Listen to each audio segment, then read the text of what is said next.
Today we're going to be looking at the chunking method. Now the chunking method is what we use for long division questions. Some people use the method divide, multiply, subtract and then bring down, which is absolutely fine. This method here, it removes one of those sections, which is the divide section, and we literally just focus on the multiplying and the subtracting. And children like this because they do the multiplying in one chunk and then they do the subtracting in a second chunk, which is why we are relatively successful when we use the chunking method. When you have the arithmetic stats paper, you're going to have a question which is set out like this. It's on the arithmetic paper, probably in the middle to the end, and you'll tend to have a 3-digit divided by 2-digit and then a 4-digit divided by a 2-digit. So you have two set questions. They are weighted at 2 marks each, so you could get a total of 4 marks in your paper for the arithmetic paper. We tend to try and encourage children to get 20 marks or above in the arithmetic paper to be deemed safe.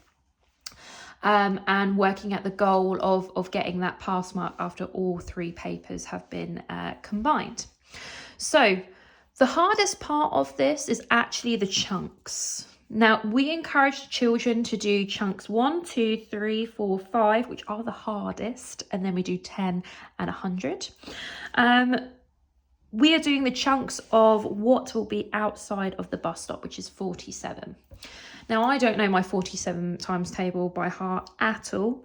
And we're not expecting you to, but we are expecting to use your problem solving skills to figure out, well, if I know 1 times, then I know 10 times, I know 100 times. If I know the 2 times, then I know my 4 times. So using those multiplying by 10 or 100 skills or using those doubling skills are really going to help today.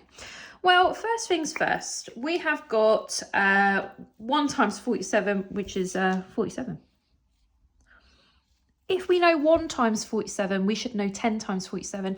We pick up the 4 and the 7, we pick it up, we move it 1 place to the left, we add that placeholder, we'd end up with 470. And then you do that again. So you pick all those digits up, you move them 1 place to the left on a place value chart, also known as claw machining if you've watched the rest of my other videos. 4,700. So already children should know 3 of these chunks. The other chunks you have to be a bit savvier with. So you have to know that 2 times 47, okay, that's doubling. So double 40, that's 80, double 7, that's 14. Smush them together, 80 and 14, that gives us 94. And if we know 2 times is 94, then we can double the 2 to get to 4, double the 94, and you'll end up with, I do believe it's 188. And just to double check, double 90 would be 180, double 4 would be 8, smush them together, 188. These are the ones, unfortunately, that we just don't have tricks for. You just have to be savvy with what you've got and keep using repetitive addition. In my previous videos, I've said that multiplying and adding, they're a little bit like they're estranged cousins. They do get on like a house on fire. You can utilize them in the same way. So you can do 47 times by 3 just as a column multiplication if you wanted to, or you could just do some adding. So 94, then add that 47, to end up at 3 times, and that would give you 141, I do believe. So let's double check that. 90 add 40 gives us 130, I do believe. And then 4 add the 7 gives us 11, and that would be combined, yeah, 141. Oh, why am I doubting myself? God, I need to have a bit more gusto. Moving on then, we're doing 47 times by 5. Again, you can do that as a column multiplication if you want. Personally, I just like doing the addition. It's a little bit quicker for me. So 188 add 47 would give us 235. Once you've done that, breathe. That is the biggest chunk done, and I do mean chunk in that way, literally. You've done all the multiplications. You can park it and you can utilize it to the best of your ability. Now this is where we start to look at taking away the biggest chunk, because we have already fried our brains by doing these chunks. Let's make life as easy as possible for us. So what we're going to do is we're going to take away the largest chunk if it was a column subtraction. So we've done the multiplying, we're doing the subtraction. So let's have a look. We've got 611.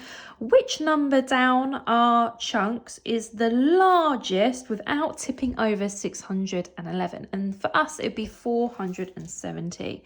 So all we're going to do is take that away and just imagine that it is a simple takeaway, because it is. 1 take away 0, well, that's still 1. 1 take away 7 we can't do, so we're going to have to do an exchange. We go next door, we exchange one of those hundreds into 10 lots of 10. We have got 11 tens now. Take away those 7 tens, which we'd end up with 4, and then 5 take away that 4 is 1. Now all of a sudden we have made 611 tiny. We've made it to 141, and we did that by taking away the chunk of 10. That's the 10 chunk there. So to remind us, we're just going to put that in a bracket. We took away 10 lots of 47, and oh my word, 141. That's amazing. We want to get to as close to 0 as possible. Now, if only we had a chunk that we could take away from here that could get us instantly into 0. Well, let's have a look. What number could we take away which would be the closest to 141? It's 141 itself. This is the absolute beauty of using the chunking method, because now we're going, well, hold up. If we do this, we're going to end up with 3 zeros at the end, and we took away a chunk of 3 times 47.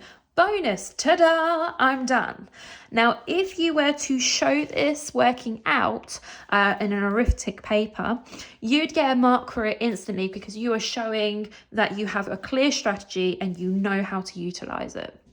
The final thing then, we haven't quite answered the question, but the final thing that we're going to do is just count the chunks that we actually used in the question. So we used a chunk of 10 times 47 and a chunk of 3 times 47. 10 add 3 gives us the total 13. So if we were to do the question, 611 divided by 47, you should come up with the answer 13. And that is how you use the chunking method for a 3-digit divided by 2-digit question.